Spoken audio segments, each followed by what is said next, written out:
السلام عليكم ورحمة الله تعالى وبركاته. بسم الله الرحمن الرحيم. اللهم صل على سيدنا محمد وعلى آل سيدنا محمد. പരിശുദ്ധമായ ഖുർആനിലെ അതിപ്രധാനമായ ഒരു അധ്യായമാണ് സൂറത്തുൽ അഅല. എന്തുകൊണ്ട് ഈ അധ്യായത്തിന് സൂറത്തുൽ അഅല എന്ന് നാമകരണം ചെയ്യപ്പെട്ടു എന്നതിനെ കുറിച്ച് മഹാന്മാർ ചർച്ച ചെയ്യുന്നുണ്ട്. ഈ സൂറത്തിന്റെ ആദ്യത്തെ സൂക്തം തന്നെ സബ്ബിഹിസ്മ റബ്ബിക്കൽ അഅല, ഉന്നതനായ അല്ലാഹുവിന്റെ നാമത്തെ നിങ്ങൾ തൻസീഹ് ചെയ്യണം, പരിശുദ്ധമാക്കണം എന്നാണല്ലോ. ഇസ്മുഹാ മഅഖൂദത്തും മിൻ ആയാതിഹൽ ഊല എന്നാണ് മഹാന്മാര് പറയുന്നത്.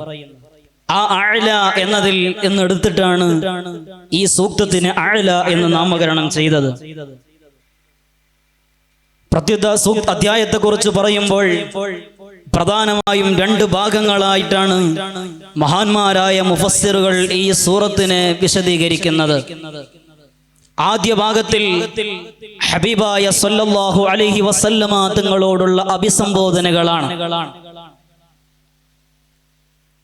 തഫ്സീറു തൊബരിയിൽ കാണാം, നബി സല്ലല്ലാഹു അലൈഹി വസല്ലമ തങ്ങളോട് ജഗനിയന്താവായ അല്ലാഹു ഈ പരിശുദ്ധമായ ഖുർആൻ ഇറക്കി കൊടുത്ത അല്ലാഹു പറയുന്നു, എന്തൊക്കെ കാര്യങ്ങളാണ് അങ്ങ് ചെയ്യേണ്ടത്, സമൂഹത്തിന് പറഞ്ഞു കൊടുക്കേണ്ടത്. യഅ്മുറുഹു ബിത്തസ്ബീഹി വഅദാഇർ റിസാല ثم ذكر سبع من صفات الله എന്ന് തഫ്സീറു തൊബരിയിൽ കാണാം. അതായത് ഹബീബായ സല്ലല്ലാഹു അലൈഹി വസല്ലമ തങ്ങളോട് ആദ്യമായി തസ്ബീഹ് കൊണ്ട് കൽപ്പിക്കുകയും തുടർന്ന് എന്തൊക്കെ കാര്യങ്ങളാണ് റിസാലത്തടക്കമുള്ള തന്നിൽ അർപ്പിതമായ കാര്യം വളരെ ഉത്തരവാദിത്വത്തോടുകൂടെ കൃത്യമായി സമൂഹത്തിൽ നിർവഹിക്കണമെന്നുമാണ് അല്ലാഹു സുബ്ഹാനഹു വ തആല പറഞ്ഞു വെക്കുന്നത്. ആ സൂറത്തിൽ തന്നെ സൂറത്തിന്റെ തുടക്കം മുതൽ ഓരോ ആയത്തുകൾ പരിശോധിച്ച് നോക്കുകയാണെങ്കിൽ അല്ലാഹുവിന്റെ ഉന്നതമായ അസ്മാഉകൾ അതിൽ ചർച്ച ചെയ്യുന്നുണ്ട്. അതും മഹാന്മാരായ മുഫസ്സിറുകൾ പരാമർശിക്കുന്നുണ്ട്. ഈ സൂറത്തിന്റെ രണ്ടാം ഭാഗം സത്യവിശ്വാസികളെ കുറിച്ചും അതുപോലെ തന്നെ പരാജിതരായ അവിശ്വാസികളെ കുറിച്ചുമാണ് പറയുന്നത്. അവരോടുള്ള അഭിസംബോധനയാണ്. പരാജിതരായ ആളുകൾ എങ്ങനെ പരാജിതരായി, അവരുടെ ശഖാവത്തിന്റെ കാരണം എന്താണ്, സത്യവിശ്വാസികൾക്ക് എങ്ങനെ സഅദത്ത് കൈവന്നു, ഇങ്ങനെ രണ്ട് വിഭാഗത്തെയും അഭിസംബോധന ചെയ്തുകൊണ്ടാണ് രണ്ടാമത്തെ ഭാഗത്ത് അല്ലാഹ് സംസാരിക്കുന്നത്. ഇനി ഇതിന്റെ ആദ്യത്തെ ആയത്തിലേക്ക് വരികയാണെങ്കിൽ സബ്ബിഹിസ്മ റബ്ബിക്കൽ അഅല, ഉന്നതനായ അല്ലാഹുവിന്റെ നാമത്തെ നിങ്ങൾ തസ്ബീഹ് ചെയ്യണം, അതിനെ നിങ്ങൾ വിശുദ്ധമാക്കണം എന്ന് അല്ലാഹു സുബ്ഹാനഹു വ തആല നബി സല്ലല്ലാഹു അലൈഹി വസല്ലമ തങ്ങളോട് പറയുമ്പോൾ അല്ലാഹുവിന്റെ ദാത്തിനെ നിങ്ങൾ പരിശുദ്ധമാക്കണം എന്നാണ് അതിന്റെ അർത്ഥമെന്ന് മഹാന്മാരായ മുഫസ്സിറുകൾ പറയുന്നു.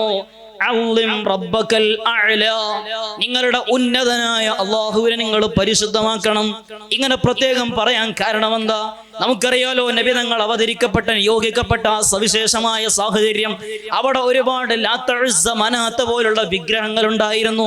അതിന് ദിവ്യത്വം കൽപ്പിക്കുകയും ദൈവിക പരിവേഷം നൽകി അതിനെ ആരാധിക്കുകയും ചെയ്തിരുന്ന ഒരു ജനവിഭാഗങ്ങൾക്കിടയിലേക്കാണ് നബി സല്ലല്ലാഹു അലൈഹി വസല്ലം തങ്ങൾ പറയുന്നത്. അപ്പൊ പറയുന്നു, നിങ്ങൾ അവരെ പരിഗണിക്കേണ്ടതില്ല, അവരെ വിശ്വാസങ്ങളെ നിങ്ങൾ എടുത്തു കളയണം. മറിച്ച് ഏറ്റവും അഅലയായത് ഉന്നതനായത് അല്ലാഹയാണ്. അപ്പൊ നബി തങ്ങളോട് തസ്ബീഹ് ചൊല്ലാൻ, അല്ലാഹുവിനെ പരിശുദ്ധമാക്കാൻ കൽപ്പിക്കുകയും അതോടൊപ്പം ലാത്ത ഉസ്സ മനാത്ത പോലത്തെ വിഗ്രഹങ്ങളെ ദിവ്യത്വം കൽപ്പിക്കുന്നത്, അതിനെ ദൈവമായി കണക്കാക്കുന്നത് ഭൂഷണമല്ല എന്ന് പറയുകയും അതിനെ തൊട്ട് നഹി ചെയ്യുകയാണ് എന്ന് മഹാന്മാര് പറയുന്നു. അതുപോലെ തന്നെ അടുത്ത സൂക്തത്തിൽ അല്ലദീ ഖലഖ ഫസവ്വാ, അല്ലാഹുവിന്റെ ഖുദ്റത്തിനെ കുറിച്ചാണ് പറയുന്നത്. ഉന്നതനായ അല്ലാഹുവിനെ നിങ്ങൾ തസ്ബീഹ് ചൊല്ലണം എന്ന് പറഞ്ഞതിന് ശേഷം പറയുന്നു, എങ്ങനത്തെ അല്ലാഹയാണ്, ഉന്നതനായ അല്ലാഹയാണെന്ന് പറഞ്ഞിട്ട് ഖലഖ ഫസവ്വാ, അല്ലാഹു സുബ്ഹാനഹു വ തആല സൃഷ്ടിച്ചു. ആ സൃഷ്ടിപ്പിനെ കുറിച്ചാണ് പിന്നെ പറയുന്നത്. അല്ലാഹുവിന്റെ സൃഷ്ടിപ്പിലെ അത്ഭുതത്തെ കുറിച്ച്, ആ സൃഷ്ടിപ്പിലെ അതുല്യതയെ കുറിച്ചാണ് പറയുന്നത്. ഇബ്നു കസീർ തന്റെ തഫ്സീറിൽ പറയുന്നത് മനുഷ്യന്റെ സൃഷ്ടിപ്പിനെ കുറിച്ചാണ് അല്ലാഹു സുബ്ഹാനഹു വ തആല ഈ ആയത്തിൽ പറയുന്നത് എന്നാണ്. എന്നാൽ ചില മുഫസ്സിറുകൾ മനുഷ്യരുടെ സൃഷ്ടിപ്പ് മാത്രമല്ല, മറ്റു ഇതര ജീവികളുടെ സൃഷ്ടിപ്പിനെ കുറിച്ചും ഈ സൂറത്തിൽ ഈ ആയത്തിൽ സൂചനയുണ്ട് എന്ന് പറയുന്നു. ബഗവി ഇമാം അദ്ദേഹമാണ് ഈ ആശയം പറയുന്നത്. എന്നാൽ ബഹുമാനപ്പെട്ട അസ്സജാജി അദ്ദേഹം പറയുന്നത് മനുഷ്യന്റെ ആ അദലിനെ കുറിച്ചാണ്. അദ്ദല എന്നാണ് അദ്ദേഹം ഇവിടെ തഫ്സീർ കൊടുക്കുന്നത്. മനുഷ്യനെ ശരിയായ രൂപത്തിൽ ഒരു എല്ലാ ന്യൂനതകളിൽ നിന്നും മുക്തമായ രൂപത്തിൽ യഥാർത്ഥമായ സൃഷ്ടിപ്പ് നൽകി എന്നാണ് പറയുന്നത്. അല്ലാഹു സുബ്ഹാനഹു വ തആലയുടെ ആ വലിയ ഖുദ്റത്തിലേക്കുള്ള സൂചനയാണ്.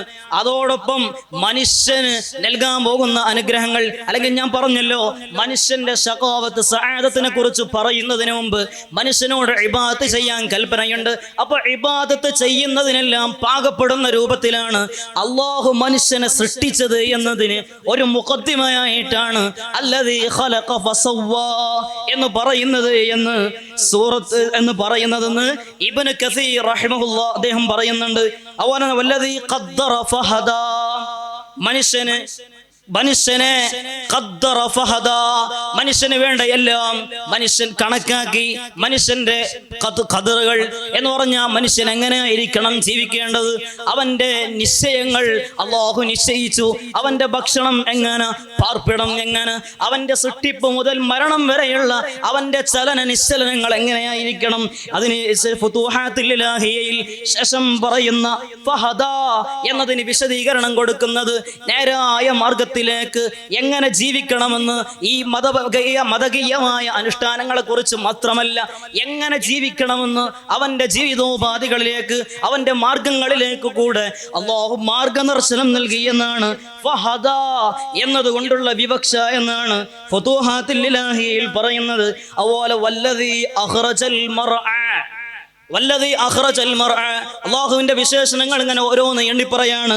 അഖ്റജൽ മർഅ, സസ്യജാലങ്ങളെ പുറപ്പെടുവിച്ച, സസ്യജാലങ്ങളെ മുളപ്പിച്ചവനാണ് യജമാനനായ അല്ലാഹു സുബ്ഹാനഹു വ തആല.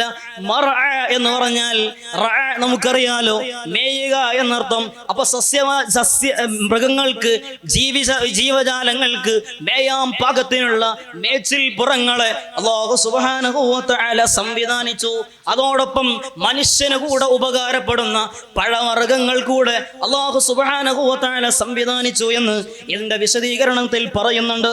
അതുപോലെ ശേഷമുള്ള ആയത്ത് ഫജഅലഹു ഉസാഅൻ അഹ്വാ, ഇതിന് ശേഷം അല്ലാഹു സുബ്ഹാനഹു വ തആല അതിനെ ഈ ഉസാഅൻ എന്നതിന് പല തഫ്സീർ കാണാം. അതിലൊന്ന് അന്നബത്തുൽ അബിസ്, ഉണങ്ങിയ സസ്യജാലം എന്ന് കൊടുക്കുന്നുണ്ട്. ഇങ്ങനെ നന്നായി തഴച്ചു വളർന്ന സസ്യജാലം, പിന്നെ കാലാവസ്ഥയുടെ മാറ്റം കൊണ്ട് അള്ളാഹുവിന്റെ തഅ്സീർ കൊണ്ട് അതിൽ മാറ്റങ്ങൾ സംഭവിച്ചു. ഇതും അള്ളാഹുവിന്റെ ഖുദ്റത്തിലേക്കുള്ള സൂചനയാണെന്ന് മഹാന്മാരായ മുഫസ്സിറുകൾ പറയുന്നുണ്ട്. സനുഖ്രിഉക ഫലാ തൻസാ, അടുത്ത ആയത്തിലേക്ക് പോകാം. അള്ളാഹുവിനോട് നബി സല്ലല്ലാഹു അലൈഹി വസല്ലമയോട് പറയുന്നു, നിങ്ങൾക്ക് നാം പാരായണം ചെയ്തു തരും, പിന്നെ നിങ്ങൾ അതിന് മറക്കില്ല. തഫ്സീർ തബയിൽ ഇതിന് വിശദീകരണം കൊടുക്കുന്നത് ഹാദിഹി ബുശ്റാ, ഇതൊരു സന്തോഷ വാർത്തയാണ്, നബിതങ്ങൾക്കുള്ള സുവിശേഷമാണ്. നിങ്ങൾക്ക് ഖുർആൻ വളരെ വ്യക്തമായി അല്ലാഹു പഠിപ്പിച്ചു തരുമെന്നാണ് ഇതിലൂടെ പറയുന്നത്. ജിബ്രീൽ അലൈഹിസ്സലാത്തു വസ്സലാം നബി സല്ലല്ലാഹു അലൈഹി വസല്ലം തങ്ങൾക്ക് ഈ സനുഖ്രിഉക ഫലാ തൻസാ എന്ന ആയത്തങ്ങ് ഓതിക്കൊടുത്തപ്പോഴേക്ക് ശേഷമുള്ള ആയത്തുകൾ ഇങ്ങനെ ഓതിക്കൊടുക്കുമ്പോൾ നബി സല്ലല്ലാഹു അലൈഹി വസല്ലം തങ്ങൾ പറയാവർത്തി അതിങ്ങനെ സ്വന്തം ഓതി നോക്കുമായിരുന്നു. തഫ്സീർ തബരിയിൽ പറയുന്നുണ്ട്, നബി തങ്ങൾ ഒരിക്കലും അത് മറന്നു പോകുമോ എന്ന് പേടിച്ചുകൊണ്ട് ഈ ആയത്ത് അവതരിച്ചതിന് ശേഷം അങ്ങനെ ചെയ്തു എന്നാണ് പറയുന്നത്. ഇല്ല മാഷാ അല്ലാഹ്, അല്ലാഹുവിന്റെ മശിയത്തില്ലാതെ ഒന്നും നടക്കില്ല എന്നതിലേക്ക് സൂചനയാണ് ഇതെല്ലാം എന്ന് മഹാന്മാരായ മുഫസ്സിറുകൾ പറയുന്നു. ഇന്നഹു യഅലമുൽ ജഹ്റ വമാ യഖ്ഫാ, മുഴുവൻ അദൃശ്യങ്ങളെയും അദൃശ്യങ്ങളെയും മുഴുവൻ ഗൈബുകളെയും എല്ലാം അറിയുന്നവനായ അള്ളാഹുവിന്റെ ഖുദ്റത്തിനെയാണ്, അള്ളാഹുവിന്റെ ഗൈബ് അറിയുന്നതിനുള്ള കഴിവിനെയാണ് ഇവിടെ പറയുന്നത്. അങ്ങനെ വനുയസ്സിറുക ലിൽ യുസ്റാ, നമുക്ക് അടുത്ത ആയത്തിലേക്ക് പോകാം. വനുയസ്സിറുക ലിൽ യുസ്റാ എന്ന് പറഞ്ഞാൽ അതിന് പല രൂപത്തിലുള്ള വിശദീകരണങ്ങൾ നൽകുന്നുണ്ട്. ബഗവി ഇമാം അദ്ദേഹത്തിന്റെ തഫ്സീറിൽ പറയുന്നത്, നിങ്ങൾക്ക് നാം വഹി നൽകും, അങ്ങനെ ഖുർആൻ നിങ്ങൾക്കറിയും, ശരീഅത്തിലേക്ക് മാർഗദർശനം നൽകും. ഇവിടെ യുസ്ർ എന്നതുകൊണ്ടുള്ള വിവക്ഷ പരിശുദ്ധമായ ഇസ്ലാമാണ്. ഇസ്ലാമിനെ കുറിച്ച് യുസ്ർ എന്ന് പറയാനുണ്ടല്ലോ, ലളിതമായ മതം, അതിലേക്കുള്ള സൂചനയാണെന്ന് പറയുന്നുണ്ട്. ഞാൻ അവസാനിപ്പിക്കാം. ഈ സൂറത്തിന് ഒരുപാട് പ്രത്യേകതകളുണ്ട്. മുസബ്ബിഹാത്തിന്റെ കൂട്ടത്തിലാണ് ഈ സൂറത്തിനെ പരിഗണിക്കുന്നത്. നബി ഈ സൂറത്ത് അവതരിച്ച ഉടനെ, സബ്ബിഹിസ്മ റബ്ബിക്കൽ അഅല അവതരിച്ച ഉടനെ നിബിതങ്ങൾ പറഞ്ഞു, ഇജ്അലുഹാ ഫീ സുജൂദിക്കും, നിങ്ങളുടെ സുജൂദിൽ നിങ്ങൾ ഇതിനെ ഓതണം. അതുപോലെ അത് പാരായണം ചെയ്യുന്നവർക്ക് അവരോട് പറയപ്പെടും, യുഖാലു ലഹും ഇദ്ഖുലൂ ഫീ അയ്യി ബാബിൻ മിൻ അബ്വാബിൽ ജന്ന, സ്വർഗ്ഗത്തിന്റെ ഏത് കവാടത്തിലൂടെയും കടക്കാൻ അവർക്ക് പ്രത്യേക അനുവാദം അല്ലാഹു നൽകും. ഇത്തരത്തിലുള്ള ഒരുപാട് പ്രാധാന്യങ്ങളും സവിശേഷതകളുമുള്ള മഹത്തായ സൂറത്താണ് സബ്ബിഹിസ്മ റബ്ബിക്കൽ അഅല എന്ന് തുടങ്ങുന്ന സൂറത്തുൽ അഅല. കൂടുതൽ പഠിക്കാൻ നമ്മൾ സന്നദ്ധരാവണം എന്ന് മാത്രം ഓർമ്മപ്പെടുത്തി വാക്കുകൾ വിടവാങ്ങുന്നു. വആഖിറു ദഅ്വാന അനിൽ ഹംദുലില്ലാഹി റബ്ബിൽ ആലമീൻ. വസ്സലാമു അലൈക്കും വറഹ്മത്തുള്ളാഹി വബറകാതുഹു. ഇതോടുകൂടി സുപ്പീരിയർ